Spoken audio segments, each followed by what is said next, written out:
Сен жыладың жігітім, көп көрдім деп тұрмыстың тапшылығын. Қайтпады деп жұрт кеткен жақсылығым. Сен жыладың, бір қатты соқ қалдым деп, бақытсыз болып қалдым деп. Жарар, өткен күн оралар ма? Қарау керек бауырым саған алға. Басыңдағы бөрікпе, орамал ма? Көтер ғане басыңды, қалай бұның? Мұз боп еріп кеткен бе бар айбының? Көтер ғане басыңды, күніңді босқа өткізіп бедің. Тағдырың неге сыр айтты саған? Өмірдің барлық сәтсіздіктерін бақытсыздық деп кім айтты саған? Кім айтты саған тұлпарды сүрінбейді деп, асауды мінілмейді деп, ақ көйлек кірлемейді деп, қара ешкінің жүген ағаш қайтадан гүлдемейді деп.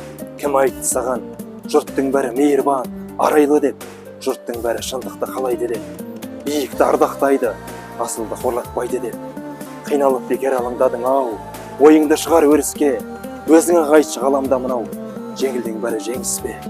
Жігітке арман жеткізіп беді, өз сорын өзі жеңбесе, өмірдің барлық сәтсіздіктері бақытсыздық емес, ендеше.